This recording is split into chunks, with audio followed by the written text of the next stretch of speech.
समेत नोएडा पूरे एनसीआर में आज सुबह की शुरुआत बिजली और बादलों की गड़गड़ाहट के साथ हुई और जल्द ही यह सिलसिला तेज हवाओं के साथ बारिश में बदल गया। दिल्ली एनसीआर के अधिकतर इलाकों में सुबह 5 बजे से बारिश का सिलसिला जारी है। इसके साथ ही कई इलाकों में जल जमाव की भी खबरें आने लगी हैं। दिल्ली, नोएडा, गुरुग्राम के कई इलाकों में सुबह सुबह बारिश से ही कई इलाकों में पानी भर गया है। तो ये 2 तस्वीर आपको दिखा रहे हैं।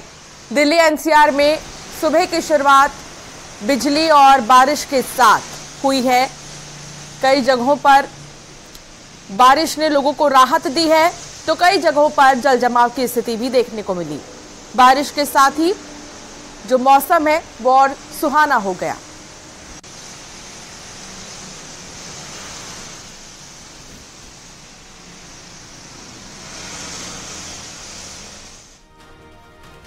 अमरनाथ यात्रा पर गए बिहार के एक शख्स की मौत हो गई है।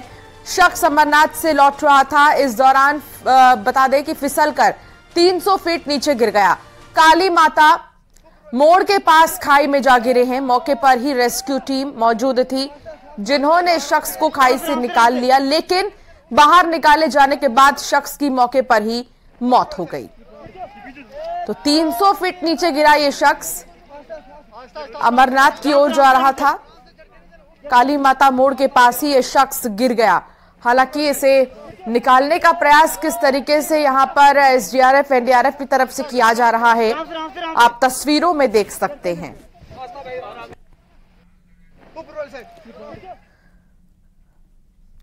और एक बड़ी खबर की ओर रुख करेंगे। योगी सरकार ने बड़ा फैसला लिया है। अधिकारी कर्मचारियों के लिए निर्देश जारी किए हैं। 31 दिसंबर तक संपत्ति का ब्यौरा देना होगा।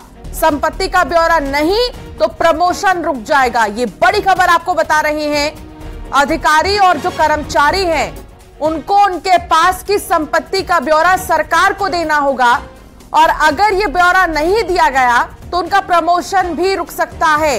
इसके लिए समय 31 दिसंबर तक का रखा गया है। 31 दिसंबर तक संपत्ति का ब्यौरा देना होगा। संकेत हमारे संवाददाता हमारे साथ जुड़ गए हैं। संकेत, सरकार के इस बड़े फैसले को किस तरीके से देखा जाए और क्या जानकारी है इस पूरे मामले में? बिल्कुल, देखिए, मुख्यमंत्री योगी आदित्यनाथ ने सीधे तौर पर निर्देश दिए हैं जितने भी अधिकारी और कर्मचारी हैं उत्तर प्रदेश में, ये सभी अपनी संपत्ति का ब्यौरा 31 दिसंबर को मानव संपदा पोर्टल पर दर्ज करा दें। और अक्सर ये शिकायतें आ रही हैं कि दर्ज नहीं कराते हैं तमाम अधिकारी और कर्मचारी। इस बार नियम में सख्ती की गई है और सीधे तौर पर कहा गया है कि जो लोग ये ब्यौरा अचल संपत्ति का दर्ज नहीं कराएंगे मानव संपदा पोर्टल पर 31 दिसंबर तक, उनका प्रमोशन रोक दिया जाएगा। यानी कि अब प्रमोशन नहीं होगा उन लोगों का जो अपनी चल अचल संपत्ति का ब्यौरा नहीं दर्ज कराएंगे मानव संपदा पोर्टल पर। और जनवरी में जो डीपीसी होनी है उसमें भी उन लोगों को बाहर रखा जाएगा जिनकी चल अचल संपत्ति का ब्यौरा मानव संपदा पोर्टल पर नहीं होगा।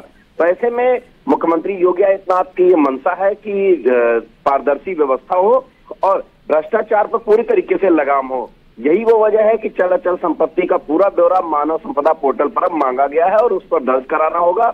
ये अनिवार्य कर दिया गया है और जो नहीं दर्ज कराते हैं अधिकारी और कर्मचारी, उनका प्रमोशन भी रोक दिया जाएगा।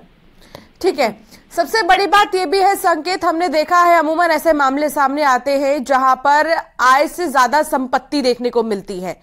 प्रशासनिक लोगों पर भ्रष्टाचार के आरोप लगते हैं, तो क्या इन आरोपों से भी हम कह सकते हैं मुक्ति दिलाने के लिए, प्रशासन के ही बेहतरी के लिए ये फैसला सरकार का है? तो संकेत से हमारा संपर्क टूट गया है, लेकिन आपको बता दें इस फैसले को कई मायने में हम बेहतर समझ सकते हैं।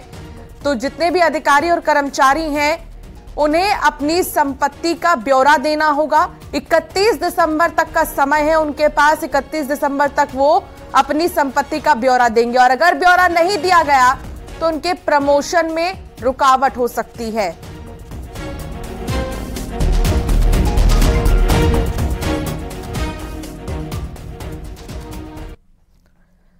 मुख्यमंत्री योगी आदित्यनाथ आज अयोध्या दौरे पर रहेंगे, जहां सीएम योगी रामचंद्र दास परमहंस की पुण्यतिथि पर आयोजित कार्यक्रम में शामिल होंगे।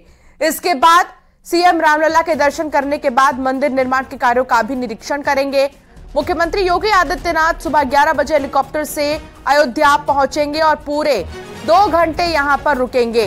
ये 20वीं पुण्यतिथि है और इस मौके पर मुख्यमंत्री योगी आदित्यनाथ अयोध्या में रहेंगे। रामचंद्र दास परमहंस की 20वीं पुण्यतिथि के मौके पर रामलला के दर्शन भी करने के लिए अयोध्या पहुंचेंगे मुख्यमंत्री योगी आदित्यनाथ और यहां पर कुल 2 घंटे रुकेंगे और इससे ज्यादा भी संभव है।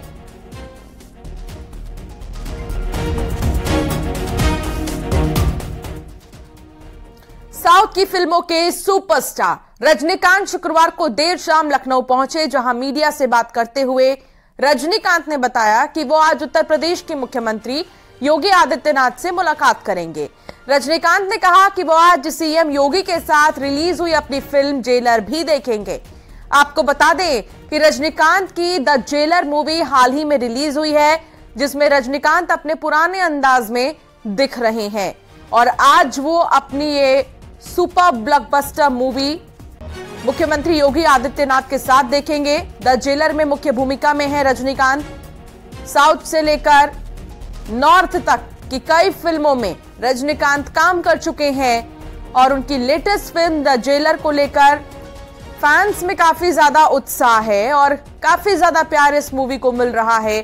आज मुख्यमंत्री योगी आदित्यनाथ के साथ वो मुलाकात करेंगे और लखनऊ पहुंचे हैं रजनीकांत। मंत्री से भी आप मुलाकात करने वाले हैं? जी जी जी जी पिक्चर देख रहा हूँ, उनके साथ पिक्चर देखेंगे जी। तो अभी कैसा सर लोगों का, क्योंकि बहुत अच्छा फैंस का वो पीछे से आ रहा है, फीडबैक भी बहुत बेहतरीन कलेक्शन गया है मूवी का। सब भगवान की दुआ है सर। तो सीएम साहब साथ में मूवी देखेंगे? यूपी कांग्रेस के प्रदेश अध्यक्ष अजय राय ने दावा किया है कि राहुल गांधी अमेठी से चुनाव लड़ेंगे और जीतेंगे। इसके साथ ही उन्होंने प्रियंका गांधी से वाराणसी से चुनाव लड़ने की गुजारिश की है।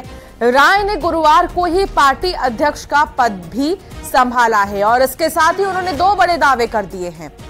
उन्होंने पहला दावा यह किया है कि राहुल गांधी अमेठी से चुनाव लड़ेंगे और दूसरी बात अजय राय की ये सामने आई, उन्होंने कहा कि प्रियंका गांधी वाराणसी से चुनाव लड़ेंगी। हालांकि दोनों ही बातों में कितनी सच्चाई है, दोनों ही दावों में कितनी सच्चाई है, इसके लिए 2024 का इंतजार करना होगा। फिलहाल आपको बता दें कि अमेठी में एक बार फिर से महासंग्राम देखने को मिलेगा अगर राहुल गांधी अमेठी से चुनावी मैदान में उतरेंगे। स्मृति ईरानी अमेठी से सांसद हैं और स्मृति ईरानी ने जीत हासिल की थी 2019 में। 2024 की लड़ाई कितनी ज्यादा दिलचस्प होगी, इसके लिए और इंतजार करना भी बाकी है। बिल्कुल राहुल गांधी अमेठी से लड़ेंगे। अमेठी के लोग यहाँ आए हैं और जहाँ से प्रियंका गांधी जी की इच्छा बनारस अगर होगी, हमारा एक एक कार्यकर्ता उनके लिए जान लड़ा देगा। स्मृति ईरानी कहती है कि राहुल गांधी अमेठी इस बार भी नहीं आएंगे, भाग जाएंगे। अब स्मृति ईरानी खुद बौखला गई हैं। 13 रुपए किलो में चीनी दिलवा रही थी, दिलवा पाई? उनसे पूछिए। 13 रुपए किलो में हमारे लोग आए अमेठी के, उनसे पूछिए। कहा था कि 13 रुपया में आपको चीनी मिलेगा और कमल का बटन दबाइए, वो 13 रुपए का चीनी कहाँ गया? उधर राहुल के अमेठी से चुनाव लड़ने के अजय राय के दावे पर पर्यटन मंत्री जयवीर सिंह ने निशाना साधा। उन्होंने कहा कि राहुल कहीं से भी चुनाव लड़े, कोई फायदा नहीं है। यूपी की सभी 80 लोकसभा सीट पर कमल खिलेगा। अच्छा है, पिछली बार भी लड़े थे, इस साल भी लड़ेंगे, लेकिन 80 की 80 सीटें भारतीय जनता पार्टी जीतेगी। उत्तर प्रदेश में फिलहाल कोई स्कोप इन लोगों के लिए नहीं है। कल्कि पीठाधीश्वर आचार्य प्रमोद कृष्णम के कल्कि धाम मंदिर के निर्माण पर लगी रोक को हाईकोर्ट द्वारा हटाने के बाद आचार्य प्रमोद कृष्णम ने बड़ा बयान दिया है। फैसले पर उन्होंने हाईकोर्ट के साथ ही यूपी की योगी सरकार का भी आभार जताया है। अखिलेश यादव पर निशाना साधते हुए प्रमोद कृष्णम ने कहा कि 2016 में अखिलेश यादव की सरकार ने निजी भूमि पर बन रहे भगवान कल्कि के मंदिर निर्माण पर रोक लगाने का पाप किया। अखिलेश यादव ने करोड़ों हिंदुओं की आस्था को ठेस पहुंचाई। उन्होंने योगी सरकार का आभार जताते हुए कहा कि योगी सरकार ने मंदिर निर्माण का विरोध नहीं किया।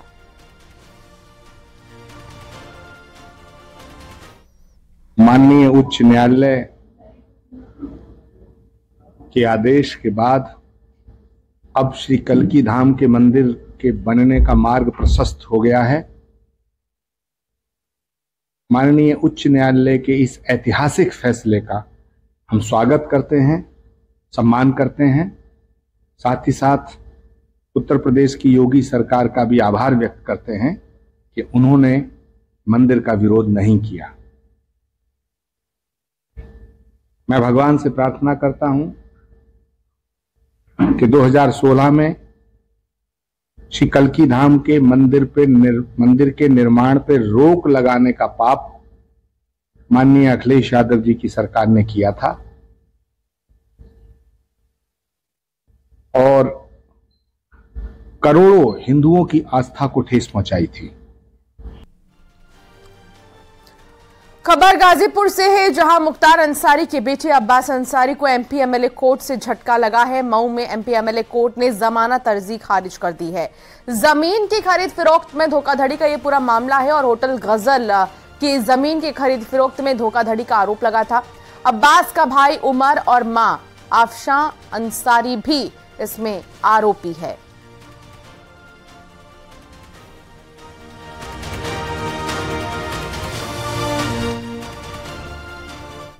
अपील निरस्त होने का कारण इनके परिवार की आपराधिक पृष्ठभूमि, इनकी खुद की आपराधिक पृष्ठभूमि और जमानत दिए जाने पर इनके पुनः इसी तरह के आपराधिक गतिविधियों में संलिप्त होने की पूरी संभावना को ध्यान में रखते हुए इनकी अपील निरस्त की। सिद्धार्थनगर से बांग्लादेशी नागरिक को गिरफ्तार किया गया है। अवैध रूप से वो नेपाल जा रहा था। भारत से नेपाल में वो दाखिल हो रहा था। ककरहवा बॉर्डर पर एसएसबी ने अरेस्ट किया है। तो ककरवा बॉर्डर पर एसएसबी की तरफ से इसको अरेस्ट किया गया है। भारत से नेपाल में वो लगातार आना जाना कर रहा था। अवैध रूप से वो नेपाल जा रहा था और ये बांग्लादेशी नागरिक है जिसे गिरफ्तार किया गया है।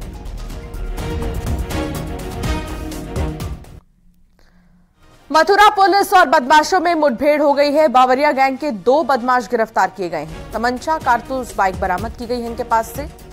2 बदमाश फरार भी हैं। तलाश लगातार जारी है। मथुरा में पुलिस और बदमाशों के बीच हुई मुठभेड़ और इसमें बावरिया गैंग के 2 सदस्य अरेस्ट हुए हैं। 2 बदमाश अंधेरे का फायदा उठाकर भागने में कामयाब हो गए। पकड़े गए बदमाश पैर में गोली लगने से घायल हुए हैं। कब्जे से पुलिस ने सोने की चेन, तमंचा, कारतूस और बाइक बरामद कर ली है। घायल बदमाशों को अस्पताल में भर्ती किया गया है और साथ ही फरार बदमाशों की तलाश के लिए पुलिस कॉम्बिंग कर रही है। 10 अगस्त को थाना कोसी क्षेत्र में एक चेन लूट की वारदात हुई थी। इस वारदात को सुलझाने के लिए सर्विलांस एसओजी और थाना कोसी की पुलिस लगातार बदमाशों को ट्रेस कर रही थी। आज थाना कोसी की पुलिस को सूचना मिली थी कि इस शालीमार रोड पर कुछ बदमाश जो हैं आने वाले हैं। इस सूचना में पुलिस के द्वारा यहाँ पे चेकिंग आरंभ करी गई। 2 मोटरसाइकिलों पे 4 बदमाश आते हुए दिखाई दिए, जिनको कि रुकने का इशारा किया गया।